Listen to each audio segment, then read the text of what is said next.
Spring 1775. Bloodshed at Lexington and Concord has inflamed the colonies. The Continental Congress rushes back to Philadelphia to take up the growing conflict as militia units from all over New England pour into Massachusetts to back up their neighbors.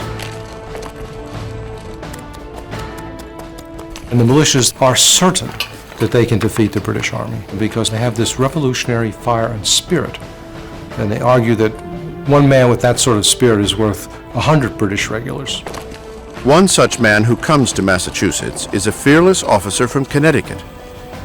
His name, Benedict Arnold, a man intent on doing great things in the coming war. Arnold has a bold military plan for the Patriot cause. When Benedict Arnold marched into the New England camp outside Boston right after Lexington and Concord, he was spit and polish.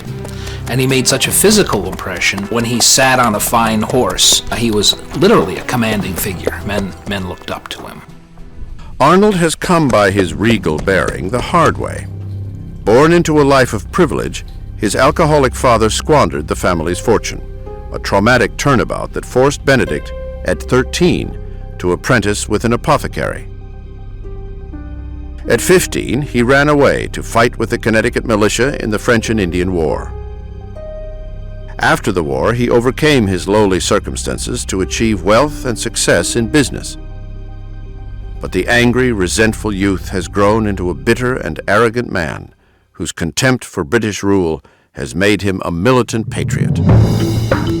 Arnold convinces the Massachusetts Provincial Congress to send him on a mission that will grab personal glory for himself and desperately needed ammunition for the rebels, to capture the guns at Fort Ticonderoga, the massive but loosely guarded British garrison in the upper reaches of New York.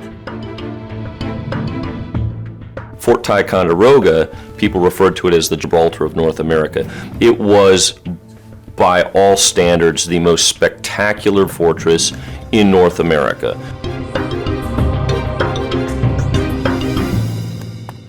As Arnold sets out on his quest to capture the fort, he hears that another soon-to-be famous name is driven by the same idea. Ethan Allen, a hard-drinking, hard-living frontiersman from Connecticut, couldn't be more different from Benedict Arnold. Allen has been engaged by Connecticut's Congress to rally his personal militia for its own mission to Fort Ticonderoga. These are the notorious Green Mountain Boys, who have been fighting their own war of independence against New York settlers. Ethan Allen, their Colonel Commandant, organized about 2,000 armed frontiersmen in what is now Vermont, who for 5 years had been fighting New Yorkers to keep them out of their farms, out of their new territory, and they were willing to fight for their land, and they could move very quickly. The Green Mountain Boys jump at the opportunity to take on the British. Taking separate paths, Allen and Arnold, each with his own orders, head towards Fort Ticonderoga. Arnold is alone, expecting to recruit men along the way. Allen and his men are already preparing the attack. Their paths cross 30 miles from their target.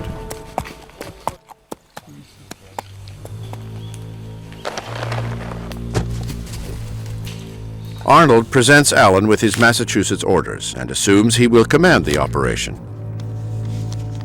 Allen, full of swagger as always, all but laughs in Arnold's face. These really are very vain, egotistical men, two strong personalities, very much interested in the accumulation of individual glory. The Green Mountain Boys were personally loyal to Allen, which Benedict Arnold found out to his chagrin when he arrived and tried to take over the attack on Ticonderoga. And they put down their guns, and they said they were going to march home, that they would only fight for Ethan Allen. We don't even know. Ready, march! Arnold grudgingly agrees to conduct the raid with these men, but finds himself relegated to second in command. It is a humiliating confrontation. In the pre-dawn hours of May 10th, 83 Green Mountain boys and 50 Massachusetts militiamen sneak up on the British stronghold. The 50 sleeping redcoats inside have gone undisturbed in the wilderness for so long, they are totally unprepared for what's about to hit them.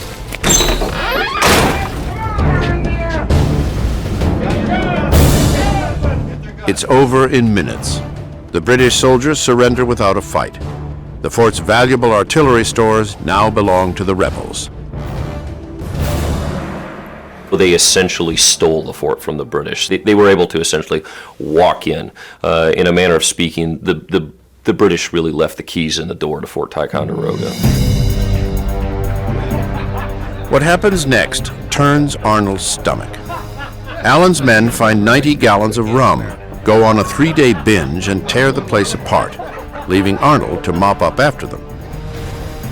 But the worst insult comes when Allen writes to Arnold's superiors in the Massachusetts Congress.